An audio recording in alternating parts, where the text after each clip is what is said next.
the most visible indicator that someone is a Muslim. But I think that actually there's two parts to this question. The first part is, am I going to hell?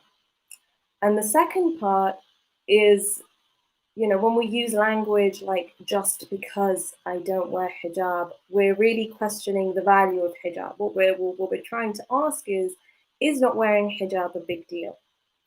So in answer to the first question, am I going to hell because I did or didn't do X? I mean, the easy answer and the correct answer to this question is that we don't know. We don't know the fate of any individual Muslim.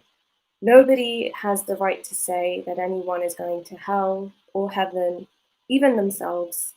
This is something that is ultimately only in Allah subhanahu wa ta'ala's knowledge, because only Allah truly knows the scope of our deeds, the state of our hearts, the intention with which we did things, the mistakes we have made, deeds that we have repented from. Well, it's a better question to ask if, in relation to this issue, will Allah be unhappy with me because I don't wear hijab? And this is something we can answer. We know that because Allah subhanahu wa ta'ala ordained the hijab as an obligation for Muslim women, that when we do something to obey Allah subhanahu wa ta'ala, it makes him happy. Allah subhanahu wa ta'ala says in Surah Nisa, verse 69, and whoever obeys Allah and His Messenger will be in the company of those blessed by Allah, the prophets, the people of truth, the martyrs, and the righteous. So when you obey Allah, Allah blesses you. You are among that cadre of people, of those who are blessed, the prophets, the martyrs. The second part of this question then is about hijab. Is it a big deal that I don't wear hijab, right? Why is wearing hijab so important? And I think that today this question arises because, unfortunately, many people have reduced hijab to, just the covering of the hair, or, oh, it's just a headscarf that Muslim women wear. And it's really just, it's like another item of clothing. And so, yeah, we don't always think of clothing as that big of a deal. Why would wearing an item of clothing, why would wearing hijab be considered such a big deal?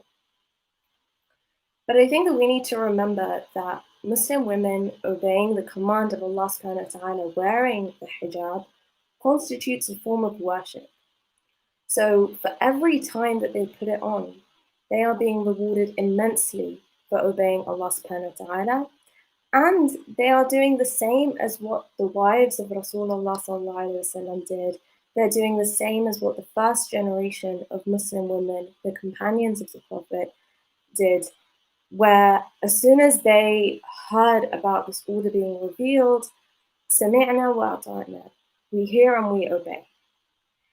And not only is there huge reward in that, as we're saying, but as with all duties in Islam, there is this significant spiritual element to the hijab, that we are sacrificing something for a greater reward in the hereafter.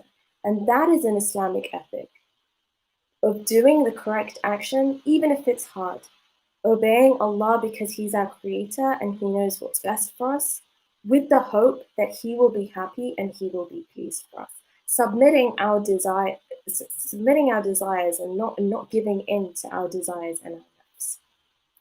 So this is one element of appreciating the significance of hijab at an individual level. It's not just an item of clothing. But I think that we also need to appreciate the significance of hijab at a societal level and recognize it as one part of the system of social organization that Islam puts forth for the Muslim community. Because the verses of hijab don't actually just tell Muslim women to cover up and that's it, right? When you look at the verses in Surah Nur, you see that this verse is actually preceded by an instruction for the Prophet ﷺ to tell Muslim men to lower their gaze.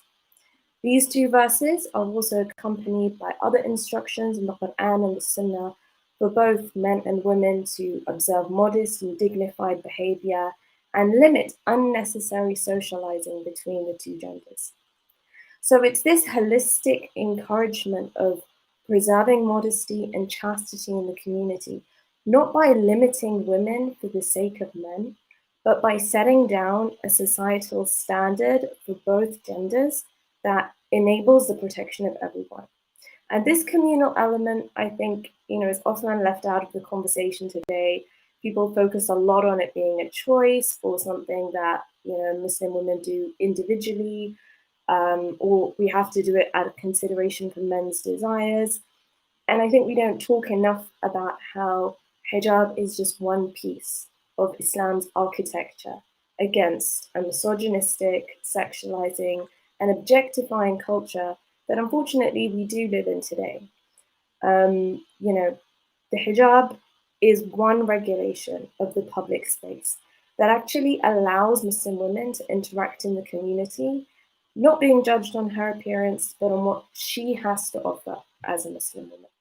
It's important from an ethical perspective for the individual in terms of their relationship with Allah subhanahu wa ta'ala, and also for society as part of a system that is designed to uphold a chaste community and protect women.